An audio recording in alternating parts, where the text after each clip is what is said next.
America being saved by Barack Hussein Obama is the question. I just boiled it down for you. To the true believer, there is no wrong he can do. To the doubter, there is no good that he can do. Those are both sides of the coin. Now, as usual, there is the truth, and the truth lies somewhere in the middle. But never underestimate the effects that absolute power have upon any human being. We have a country where absolute power is forbidden.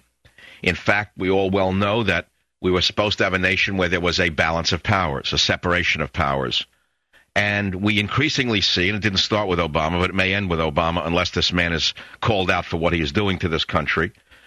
We see a collection of acts. He started with the highest number of, what do we call them, Beowulf? I forgot already. Executive orders of any president in history. I don't think you understand this. By writ, by decree, by no vote, no discussion. The highest number of executive orders of any president. Then we saw an unprecedented expenditure of the public treasury, and mainly in monies going to his cronies and his supporters and his friends.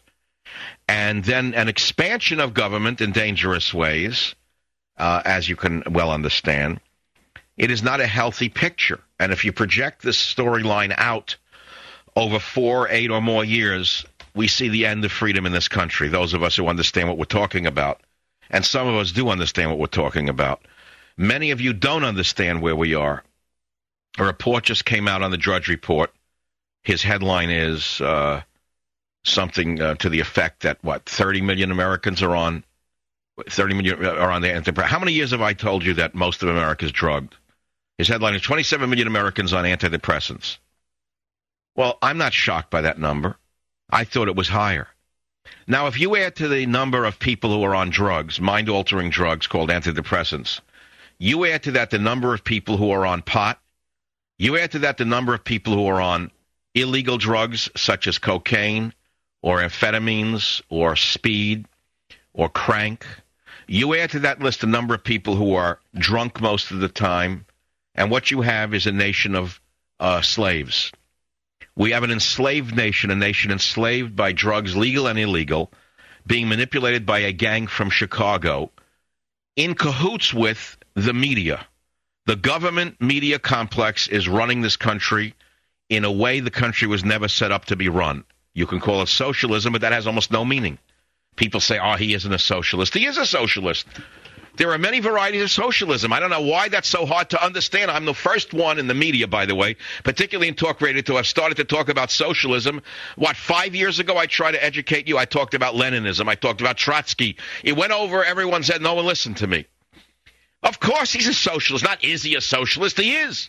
The only question is, what kind of socialist is he? There are hundreds of varieties of socialism. I've told you that as well. So it's not a matter of, is he a socialist? Of course he is. Bush was a socialist by definition.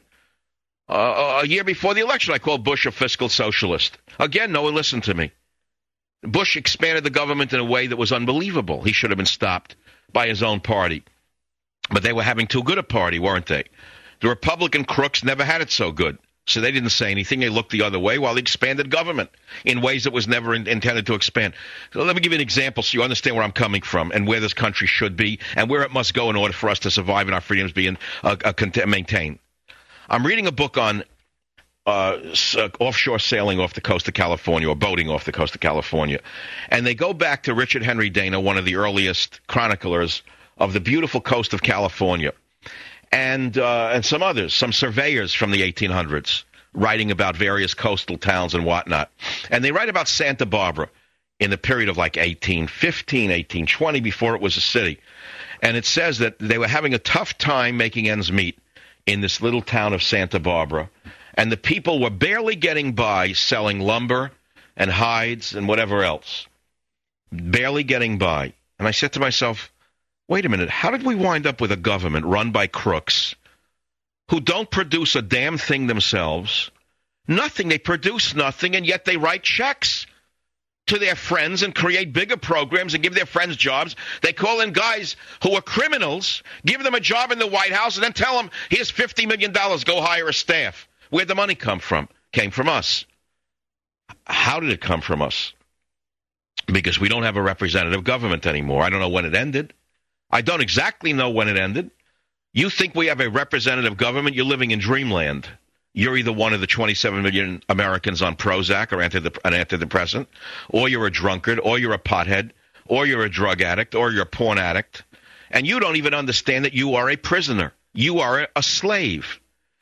Because if we had a legitimate system of government, the government would not spend any more money than it has. Where does it get the money from? Well, it doesn't create anything. The government doesn't make a product that people need.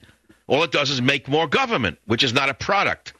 You put that on the debit side of the ledger. It costs money. So what does the government produce that makes money? The answer is nothing.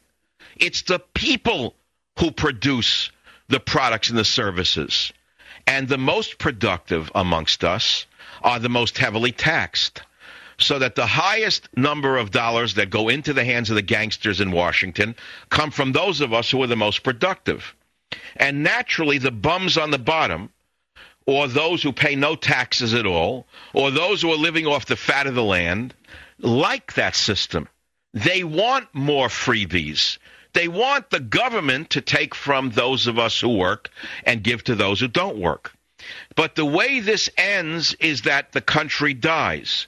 Think of Cuba. Think 1950s cars. Think decaying mansions. Think the worst medical system in the Western Hemisphere. And then you have Cuba.